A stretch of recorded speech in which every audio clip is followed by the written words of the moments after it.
it removed so much pressure off of me, and it brought a lot more enjoyment into what our homeschool days looked like, because I knew that we could actually get done what I wanted to get done, and I knew that what we were learning was what I valued the most.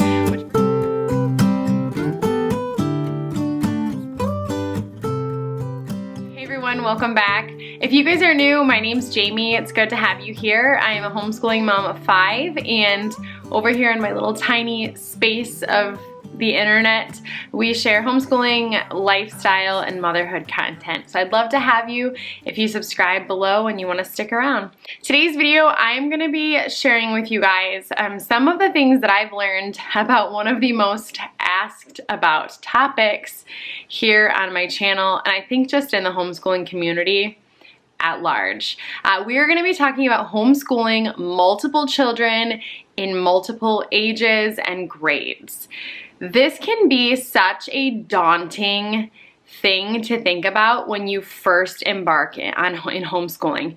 And I don't think it's just when you first start homeschooling. I think it's really as life changes, seasons change, your kids get older, you have more kids. It's one of those things where you're always having to pivot. Motherhood, parenthood is never stagnant. It's always evolving, and I feel like we always are, at least for myself, I am always having to learn and kind of keep on my toes. Today's video is sponsored by The Good and the Beautiful. I'm going to be sharing some of their curriculum and what I've utilized to help make homeschooling multiple ages easier. So thank you to The Good and the Beautiful for working with me on today's video. So starting off, I would say that one of the most important tools for me to utilize when trying to homeschool multiple children has been scheduling block style. Now, this is something that you may have to change as your kids change, as you have toddlers or different ages. Maybe different children work better with certain kids. That's okay. Be flexible. Blessed are the flexible, for they are not easily broken. But having a rough draft of what your days look like is super important. So I would start out with writing down my kids' daily responsibilities. Math, English, if your kids do science and history every single day, typing, handwriting, independent work, reading, whatever their responsibilities are for the day, write them down on a piece of paper. It's helpful to be able to see it all on paper, what you have to accomplish. Then I would plug in the spaces on kind of a block schedule. Now this is where it is really important to be flexible, but also to try to think outside of the box. This is really like a game of Tetris, I feel like, because while one child is doing independent work, you know that they can get that done, and then they won't need you during that independent work, so then you can go work with, kid A is working independently, so kid B you can have one-on-one time with. Maybe you have 2 other children, so kid C and kid D can have sibling time together during that time. You've got this child taken care of, you're working one-on-one with this child, and then this child is having sibling time with this child. I have to have this schedule for me to look at, because it gets very overwhelming having all the kids. It turns into a circus. Kids are like, I'm gonna go do my independent, all right, I'm gonna go do my typing, all right, mom, I'm gonna go play dolls upstairs, and then I'm trying to work one-on-one with someone, and my 2-year-old is screaming or drawing on the wall. I mean, how many times has this happened to you guys? It happens so often if we're not sticking to some type of schedule, at least in my house. So having a schedule, blocking in time where different children are doing different things is super important. This brings me to the next thing that I have learned to embrace as a homeschool mom of multiple children, and that is to utilize sibling time. Anna from Just Making It Work has talked about this over on her channel. She's a good friend of mine and has shared a lot of advice in homeschooling and living with an autoimmune disease, and this is something that I learned from her. And that is to block out time where your children can be with one another. Not only is it helpful because you know that you have maybe an older sibling helping with a younger sibling, but that is crucial one-on-one time that they get to spend together. I also love having my 7-year-old read to my 5-year-old. And so not only is my 7-year-old spending time with my 5-year-old, but he's also being able to spend time reading, which is important, and she's being read to, which I feel like is important as well. And so utilize sibling time. That is absolutely huge. Sometimes I feel, especially as moms with multiple children, we feel this pressure to not have our oldest children help too much, which I absolutely understand and I agree with. But I also think that we have to be careful to not forget the value in them spending time together and our older children learning about loving selflessly, helping with our family, and also taking care of their younger siblings, teaching them and spending time with them. My 10-year-old daughter and my 5-year-old daughter, for a while, my oldest just didn't really have an interest in being with her 5-year-old sister. You know, there was an age difference, a 10-year-old and a 5-year-old, it's very different. And through having that specified, I think like a half hour of sibling time where she was spending time with Ingrid, they now love playing dolls together. So they both will go upstairs and they are excited about that half hour, 45 minutes that they get to spend together. And it's just a really special time. Now they go and play dolls when they're not having that sibling time together voluntarily, which I think is just fruit to show that it really does work and it's a good thing to have siblings be able to be together if they can. The next thing that has really impacted our family is to utilize group subjects. We do group learning in the morning. We do what we call morning time, or some people call morning basket, and we're all learning together. We do our musical multiplication from the Good and the Beautiful during that time period, and that is such a great tool if you've never used it. There are songs that teach you your multiplication facts, and so all ages can learn it. My little 5-year-old is learning her multiplication facts, and so are my older children at the same time. And so we utilize that. That's, you know, killing two birds with one stone, as they say, and everybody enjoys it. We also do history and science together. The Good and the Beautiful have amazing science units. If you've never looked into them, definitely go to their website and check out their science units. I've done tons of flip throughs here on my channel where I've shared with you guys what their science units look like.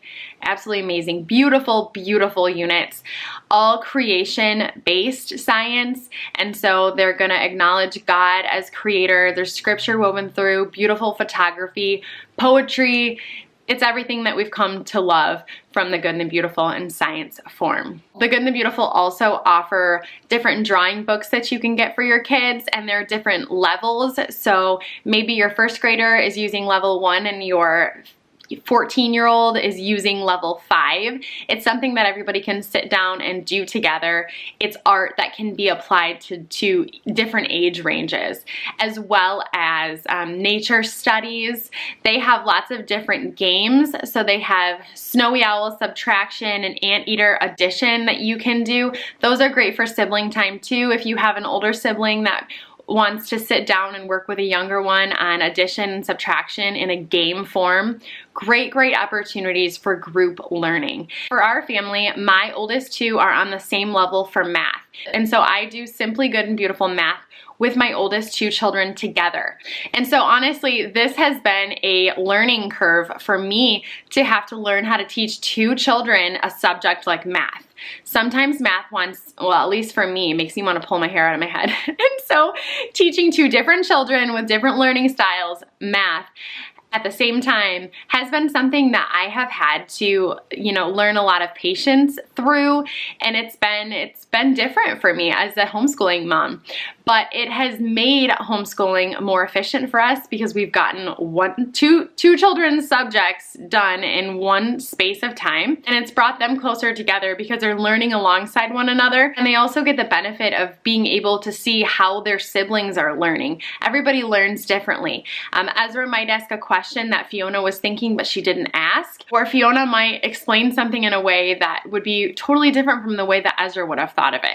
So it's really cool to see how group learning and group subjects can really help impact your homeschool, and not only a great way for time and being able to get things done more efficiently, but it also adds a different level of learning that I think really benefits your family in various different ways. So all of the Good and the Beautiful's products that I mentioned will be linked down below for you guys to check out if you're interested in looking at their group subjects. Super great. Their science units also have extensions for the older children too. So if you are teaching younger elementary, but maybe you have a 7th and 8th grader as well that are doing it, they do offer those extensions, which comes in really handy for your older children. The next thing that I have found to be very helpful is to really evaluate the season of life that I am in and be realistic about what you want to get done. This year, when I sat down to go over what our homeschool year was going to look like, I had all these different ideas of different subjects and all the things that I wanted to include in our homeschool year. And I had great aspirations. But honestly, after a couple weeks of just trying to get done all of the things that were on my list, it became very evident to me that it was going to be difficult to pull off. And I don't think that it would have been very enjoyable if we would have just continued to try to hammer it down. In my season of life right now, I have a 2-year-old, a very newly two-year-old who is super busy, you guys. Abe is into everything all the time. He always wants to be occupied with something. He's so busy. He's learning. I mean, he's a typical 2-year-old, but he's really busy, you guys. I've got 5 and he is like a whole another brand of toddler that I've never seen before. And so he keeps me on my toes. So with that comes, I mean, it's like a little bit of a curveball when you're doing homeschool to have a toddler or a baby of any age.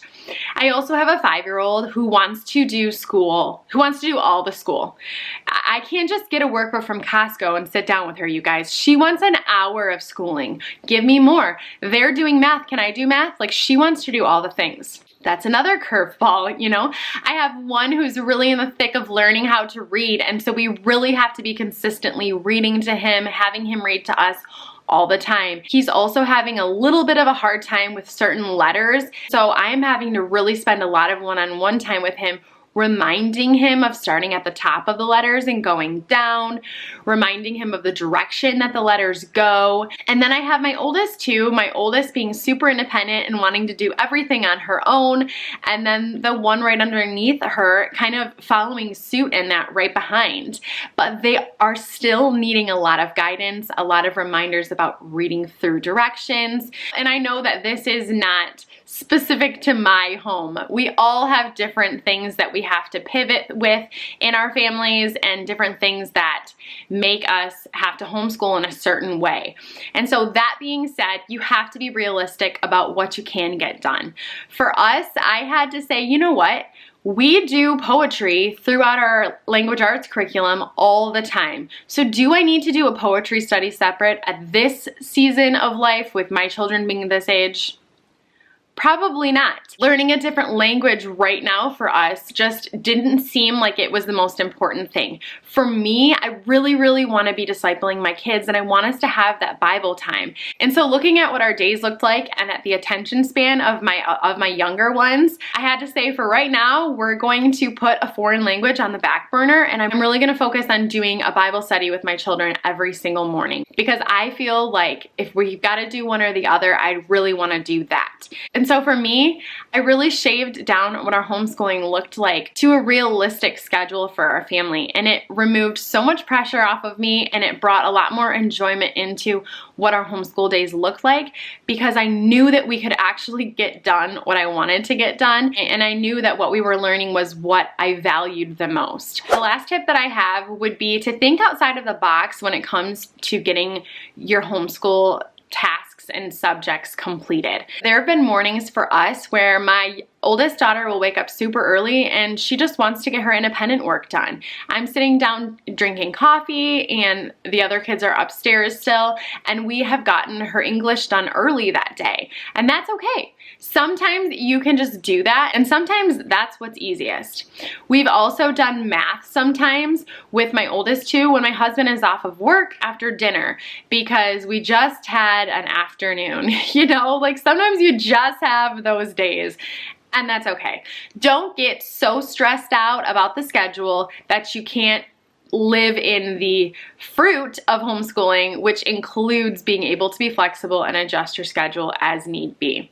If you're going through a season where you have a baby that is not napping all the time, and you know that from 11 to 12 o'clock, you're gonna be sitting on the couch nursing this baby, bring one of your children alongside, sit them on the couch with you and do a lesson during that.